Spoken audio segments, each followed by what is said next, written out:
Craft Club, Craft Club. We're all gonna craft because it's Craft Club. You will craft and I will craft and we'll all craft because it's what? Craft Club! Whoa! Oh, I threw it too far now and I'm gonna have to get it at the end of the episode. It's fine. How are you today? My name is Kevin, if you don't know, and this is Craft Club, where I sit and I talk for 15 minutes and I don't edit this video. There's no flashy stock footage or anything like that. This is kind of anti-algorithm, although I assume some type of algorithm brought you here, whether it was from my other social media pages. Hello, how are you? I'm good. I'm a little crazy today. I've taken a shower. The day is still happening outside. It's bright and sunny, and I've given up. I've given up on the day. I've taken a shower. I'm ready for bed. I'm like, do you ever have a day like that where you're just like, no, I'm good. Thank you. I've had enough. I've had enough.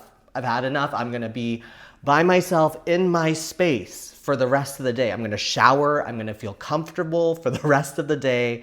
I give up. I give up on all of you. That's how I feel today. And so I thought, what a perfect time to film a craft club, which is our monthly weekly get-together where we make stuff and we craft and I just chat. And last month we had the theme of love, and the last episode we showcased everyone's amazing creations, and it was so fun to see because everyone is so talented. And then there was me who, I crochet and it's very mediocre, and I knit and the knitting is really bad. It's not good. So this month, the theme, which I announced in the last episode, is something green. Jazz hands. You gotta do the jazz hands at the end. Something green, jazz hands, because it just gives you like that little oomph, that little energy, right?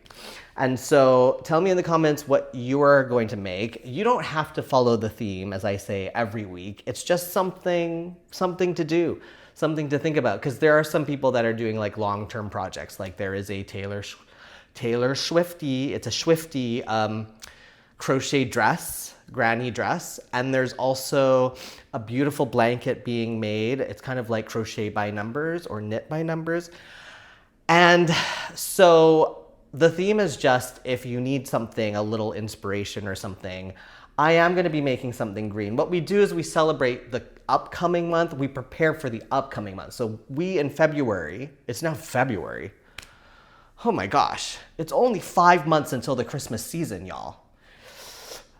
So we create for the next month, so we're prepared. So in February, we're creating for March, which is like St. Patrick's Day. I decided. I don't know why. That's the thing that I thought of. So I am going to make something green with this neon. Hello. I said in the last episode, I think, that I just like neon, or somewhere. I said something about liking neon because I live in a city where the drivers are really bad and I don't want to get hit. So I'm like, I'm going to wear neon. My idea with this is I was going to try and make like a little top hat, but I actually don't know how to. So it might turn into like a blossom hat. I'm thinking like with little frills on the side. We'll see. But I started it because I cannot count while I'm talking and doing craft club. So right now I'm at the point where I can just start to go down. I've made the magic butthole. This is what I call the magic butthole. And I've gone out and now I'm just going to go down. So that's what I'm making. I'm making some kind of leprechaun-y hat. What are y'all making? Does this inspire you at all, like this theme, or is it a silly theme? Tell me in the comments, and just how you're enjoying Craft Club and if it's helping you, or, you don't even have to craft. I say sometimes just pull up a chair and get a cup of tea. Pull up a cup of tea, y'all. And you can just like watch us create and chat, and that's just what this is. As I said, I've given up for the day, and I'm also just really, really tired. And I mentioned 2 episodes ago, you saw that I was in a hotel. the beautiful Chrysalis Hotel in Bellingham, Washington, which I've realized is actually in Bellingham, Washington. It was like, there were signs that said something else, but I guess that was just the neighborhood. And it felt like that area was not, like it felt like a little town. Like it felt like a little Christmas town, which is only 5 months away, as you know, the Christmas season. And so I was like, is this Bellingham or is this some small town? And it ended up being Bellingham. I had mentioned that I was going to tell you why. It's not really that interesting. I was just adulting. And the reason why is it's like I'm bracing myself to tell this story. I'm a dual citizen between Canada and the US. I was born in Canada, but I've lived in the US for basically my entire adult life. I lived in New York for 10 years. I lived in Chicago for a couple years. I most recently lived in California for a good like 8 to 10 years. I didn't even count at that point. And as you know, probably, or welcome if you don't, I am like a TV actor and writer, and Hollywood went on strike and the industry kind of has collapsed. And so I decided to kind of come back to Canada before the election. But then I was always like, oh, I'm just going to keep it open. I'm going to stay in California, like have an address in California, et cetera, et cetera. Then the election happened. And, like, I know that we're a politically divided society, not even just country in America, but society. But I did 4 years under Trump the first time. And I was like, I'm a dual citizen. I don't have to do that. But I am still kind of like, my career-wise is in California. Like, show business is a lot in California. There are things that happen in Vancouver too. It's like, they call Vancouver Hollywood North because a lot of like Hallmark movies get filmed up here and some series and stuff like that. But anyhow, Canada, like moving back, even though I'm a dual citizen, Canada has a lot of rules that, have you ever thought, like, why do we have so much paperwork as adults? Like, why do we have taxes? Why do we have all these these hoops that we have to jump through just to be grown-ups? And that's how I'm really feeling, because one of the things was I had my car here that was a California license plate, and a Canadian, I don't even know if it's Canada, but specifically British Columbian people, like the province, the state, the equivalent of the state, the province that I live in, there's laws about British Columbians driving American cars, and you're not allowed, it's like illegal to do that. But it wasn't illegal for me because I had not transferred everything over here. Like, I wasn't using medical here. Like, I was literally crossing the border to get medical in America because I still had a healthcare coverage. I have it for a few more months from past jobs. But every time I passed the Canadian border would kind of harass me and be like, you have to import your car. It was all about importing my car. Import your car, import your car. Because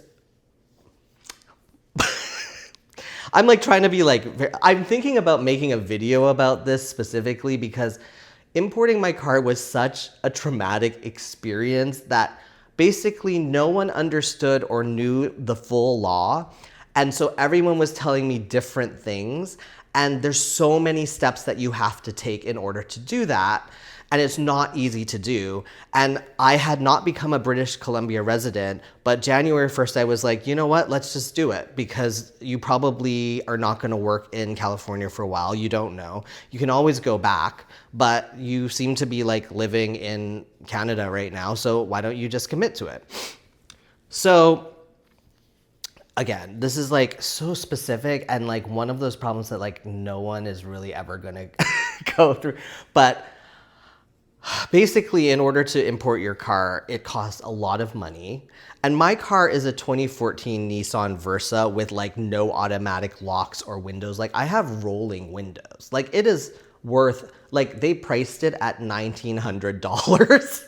But I was like, I worked really hard for that car. Like, I, worked for a long time to be able to afford that car.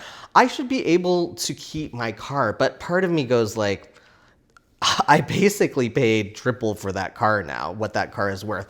Because there's laws like, in order to import the car, you have to not be, you have, in order to export the car from the US, you have to be on American soil. And that's why I went to across the border and I was aimlessly driving around the Pacific Northwest because while the paperwork was being filed, I legally had to be in America, or the car had to legally be in America. And so I was just like, I guess I'm going on a road trip. And then once I did that, like I had to hire a broker. I had to, be in America for like 4 days across the border, which is like fine. Like I am a citizen. It wasn't a problem. But then once I guess the craziest part of the story is that no one tells you what to do when you get to the border because you have to go to the American side of the border and the Canadian side of the border. And you go to the American side of the border and you tell them that you're exporting your car. Then you go to the Canadian side and you tell them you're importing your car. Well, when I went to the US side, you wouldn't usually go to the US side from the US side because you're going into Canada. So they're like, you have to stop at this kiosk, right? And it's on the way to the Canadian side. And it's kind of like in this weird section. And so I like drive up and I'm like, is that the kiosk? My friends, it was a shack. There was a shack. Like, and it was right beside where you would drive into America with all of the kind of like border control, like actual kiosks where border control people are there. And then you drive up and then you cross into America. And I looked around and so I get to the shack and there's a sign on the door that says, we're closed, go to building 1. Where is building 1? Where is building 1? And let's remember, this is the border, so it's, 99% of the area is restricted. And I look around and I'm like, there's borders on the other side of where all of the kiosks are and the people driving through. And there's a little pathway in front, and then on the other side, there's like this big open area and there's no one around, right? And so where do you think you would walk? Because my brain went, if I walk in front of the kiosks, that's technically Canada, right? Because you're crossing the border into America. So then aren't I starting an international incident? So I was like, no, I'm going to go around the back. And so I go around the back. There's just like a driveway and no one there. And suddenly a police car is there and they're yelling at me and they're like, go on the sidewalk. And I was like, what sidewalk? Go on the side. And she literally meant to go in front of the car, like in between where the cars were driving up. And I'm like, isn't that dangerous too? And then I'm like, okay. And as I'm running across in front of the kiosk, of course, those border agents are like, what are you doing? What are you doing? Get out of, what are you doing? And I was like, I'm going to building 1. I'm trying to export my car. And then I get to the other side and there's another police person that's like, you're supposed to go to building 1. And what you do is this and this. It's not that hard. It's not that hard. And I'm like, y'all, I didn't do anything wrong. I'm just trying to comply with laws. And y'all are yelling at me now.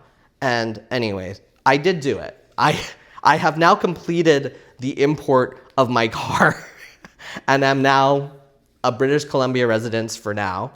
And who knows what's going to happen? I might get a job tomorrow and then I'm going to have to re-export my car from Canada, import it to California. The rules don't make sense. The laws don't make sense. But what makes sense is crochet. Single stitch. Sometimes. Sometimes I can't get it. But today I'm starting the tip of my hat. My something green hat. And I hope that you have started something fun to make. And I am going to now stand up and walk to the sign that I threw clear across the room so I can sing you the theme song that finishes every episode and starts every episode, which is Craft Club, Craft Club. We're all gonna craft because it's Craft Club. You will craft and I will craft and we'll all craft because it's Craft Club, Craft Club. Ooh. I hope you enjoyed that episode. It was a little crazy. I'll see you next week.